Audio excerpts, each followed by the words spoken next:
नमस्कार, मैं हूं दीपक मुनि और आप हैं मेरे साथ धे टीवी पर। तो पिछले 24 घंटे में यूएस के दो टॉप मिनिस्टर्स पाकिस्तान के खिलाफ ऐसे स्टेटमेंट देते हैं जिसे पाकिस्तानी एस्टेब्लिशमेंट की बोटियां कांप उठती हैं। जी हां, यहां पर कुछ ऐसा हुआ है जिसका पाकिस्तान को कोई अंदाजा नहीं था। सबसे पहले मैं यहां बात करना चाहूंगा पीट हेग्सेट की। ये यूएस के सेक्रेटरी ऑफ डिफेंस हैं, यानी कि रक्षा मंत्री। इनकी हमारे रक्षा मंत्री श्री राजनाथ सिंह से फोन पर बात हुई, जहां पीट हेग्सेट ने कहा कि यूएस इंडिया के राइट टू सेल्फ डिफेंस को सपोर्ट करता है। पीट हेग्सेट के ट्विटर हैंडल जो अब एक्स हो गया है, वहां पर यह पोस्ट आया। इसमें लिखा है, today I spoke with Indian defence minister Rajnath Singh to personally extend my deepest condolence for the loss of life in the heinous terrorist attack last week. I offered my strong support, we stand with India and its great people. अब आप सोचेंगे इसमें क्या बड़ी बात? तो बड़ी बात तो है, क्योंकि ये पीट हेग्सेट है। ये वो इंसान है जो ईरान से बात करने पर बिलीव नहीं करते। आपको पता होगा इस बीच यूएस और ईरान के बीच भी तनाव बहुत ज्यादा हाई है। इनके बीच जो बातचीत चल रही थी हुतीज को ईरान के सपोर्ट की वजह से, वो अब बंद हो गई है और अब एक पॉसिबल मिलिट्री एक्शन की तैयारी है। इजराइल और इजराइल के पीएम नेतन्याहू कब से तैयार बैठे थे। पीट हेग्सेट भी नहीं चाहते थे कि बातचीत जैसा कुछ हो, बस डोनाल्ड ट्रंप को तसल्ली करनी थी। देखिए, पीट हेग्सेट वो आदमी है जो मारो पीटो और खत्म करो पर बिलीव करता है। आज उन्होंने ईरान को भी एक पोस्ट कर खुली धमकी दी। तो खैर, कहने का मतलब यह है कि हेग्सेट आसान आदमी नहीं है। अगर इस इंसान ने बोला है कि यूएस का भारत को फुल सपोर्ट है, तो ये यूएस के स्टैंड का कंफर्मेशन है। अच्छा, इसके बाद स्टेटमेंट यूएस के वाइस प्रेसिडेंट जेडी वैंस का भी आया। जी हाँ, दामाद जी। तो जिस दिन पहलगाम अटैक हुआ उस दिन जेडी वैंस भारत में ही थे। जेडी वैंस आज फॉक्स न्यूज को एक इंटरव्यू दे रहे थे। रिपोर्टर ने जब इनसे पूछा कि क्या आपको भारत पाकिस्तान के बीच जो कुछ हो रहा है उसकी चिंता है, इन्होंने कहा कि मुझे उम्मीद है कि भारत जो करता है वो ऐसे करे जिससे एक ब्रॉडर रीजनल कन्फ्लिक्ट ना पैदा हो। You worried about India and Pakistan?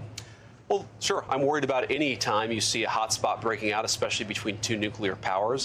We've obviously been in close contact with our friends in India and Pakistan. Our hope here is that India responds to this terrorist attack in a way that doesn't lead to a broader regional conflict. And we hope, frankly, that Pakistan, to the extent that they're responsible, cooperates with India to make sure that the terrorists, sometimes operating in their territory, are hunted down and dealt with.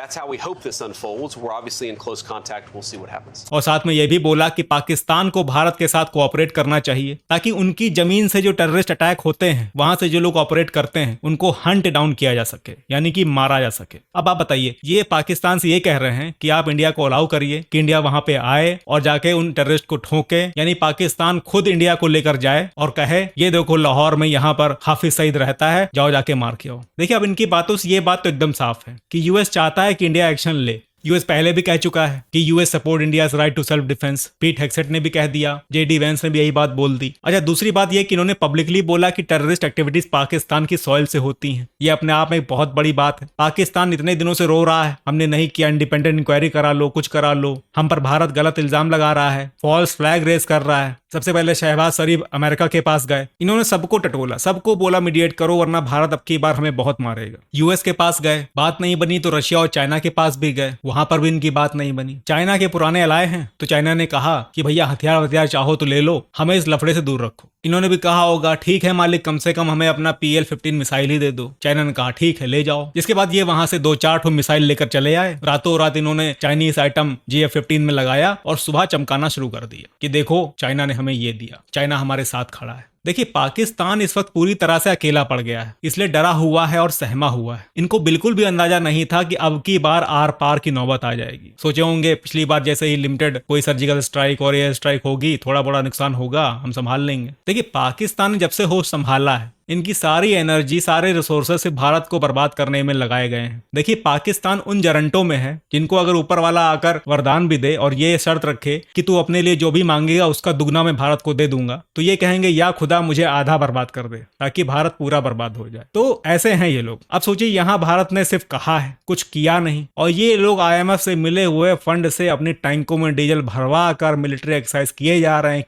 हैं। और सुनने में आ रहा है कि भारत से लगे हुए बॉर्डर पर इन्होंने चाइनीज हॉविट्जर लगा दी हैं और बॉर्डर एरियाज के गांव में एयर रेड सायरन्स लगवा रहे हैं। देखकर ऐसा मालूम पड़ रहा है जैसे मानो गांव में डीजे आया हो। मतलब अलग ही लेवल की चकल्लस चल रही है। पूरा देश ऐसे तैयारियों में जुटा हुआ है मानो कोई त्योहार आ रहा हो। और यहाँ हमारे पीएम एकदम निश्चिंत, कल मुंबई में वेव समिट अटेंड करने गए, आज केरल में नए पोर्ट का उद्घाटन कर रहे हैं, कास्ट बेस्ड संसद कराने जा रहे हैं वो अलग। तो मतलब कोई चिंता नहीं है। तो भैया, कहने का मतलब ये है कि तुम्हारे हिसाब से थोड़ी ना होगा सब कुछ। अपने हिसाब से जो करना था कर लिए, पहलगाम अटैक करवा लिए, अब जो होगा वो हमारे हिसाब से होगा। तो हमारे हमारे हिसाब का वेट करो, थोड़ा और डीजल फूको, एक्सरसाइज कराओ, सब्र करो, मिलेगा। अच्छा, ये आसिम मुनीर मुझे दिखाई दे रहे हैं उसमें, शायद पैसा वैसा देकर वापस बुलाया गया है, या हो सकता है पुरानी वीडियो हो, फर्जी का डेट स्टैम्प लगाकर दिखाया जा रहा हो, कौन जानता है, क्योंकि डेट स्टैम्प कुछ ज्यादा ही फोकस में है। खैर, कुछ भी हो सकता है। तो आई होप आपको ये वीडियो पैसा वसूल लगी होगी। मिलते हैं और अपडेट्स के साथ, तब तक के लिए जय हिंद।